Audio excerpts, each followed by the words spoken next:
Hey everybody, this is screencast number 3, and the subject of the screencast is about professional recording tips, and specifically balancing your vocal tracks and getting consistent results within the songs and on different songs. You know, like verse, chorus type thing, and then for your whole record or whatever. So, anyway, I received a question about this on one of my other videos, and this is a good opportunity for me to explain what I do. This is just what I do. This is personal stuff. Just sharing it with the public is all. Not saying it's the best way. All right. Okay, anyhow, so here's two vocal parts, or the same vocal part, but we split it into two regions, and let's listen and see the inconsistencies. So here it is. I can't calm down, baby, in ice cream puffs. Desperate and bound, helpless and all wound up. So anyway, the first one is a little bit less loud than the second one.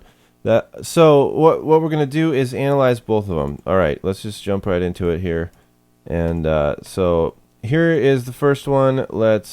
Okay, so anytime we're using this Audio Suite plugin gain, I just found out that we have to reset it all the time. So we close it. Let's just say that we're starting from scratch. Select your region. Then go up to Audio Suite, go to Other, down to Gain.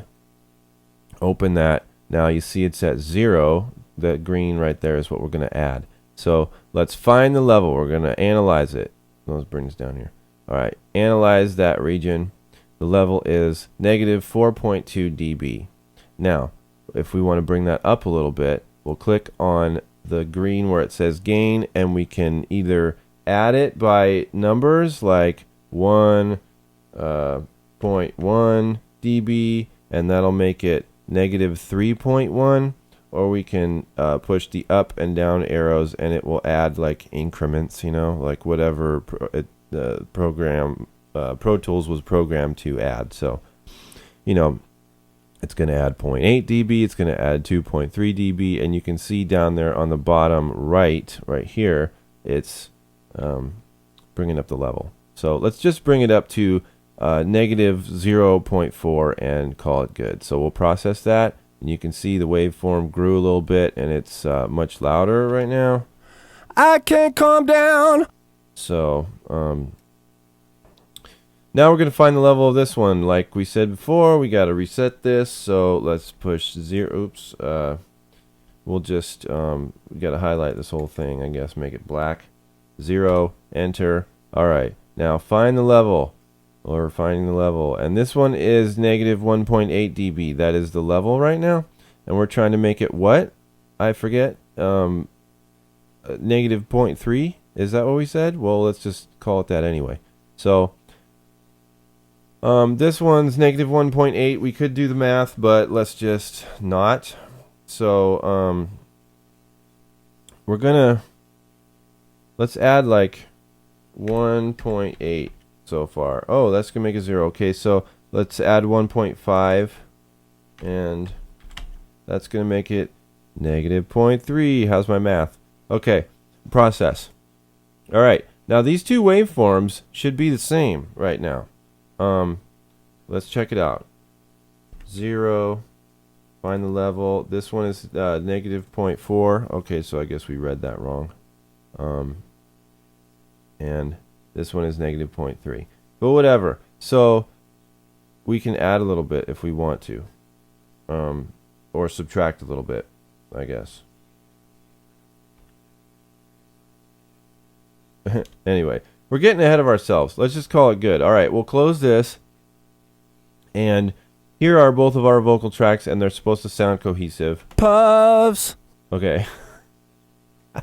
I can't calm down, baby, in ice cream puffs. You'll hear that there's already a compressor.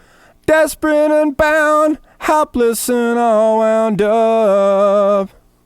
So anyway, they sound pretty good together. Both the levels sound even. So, you know, typically that's what you would do.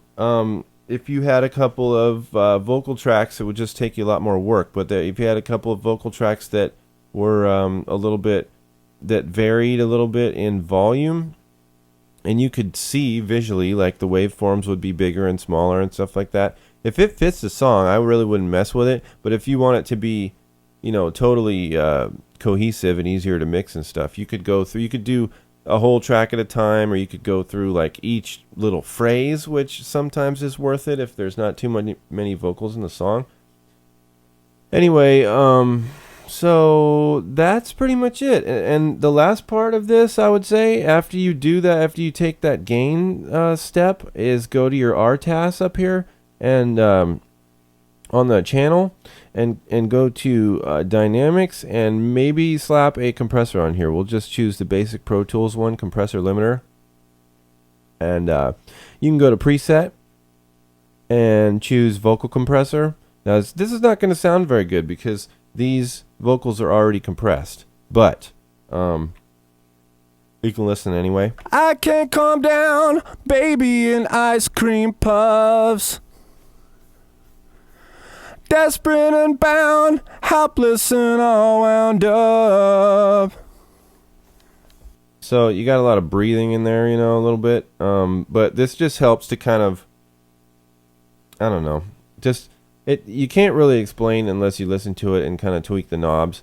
And that's for another screencast, like how to use compressors, because this is professional recording tips, but I might not be a professional completely about compressors, but who cares, because if it sounds good, it is good, right?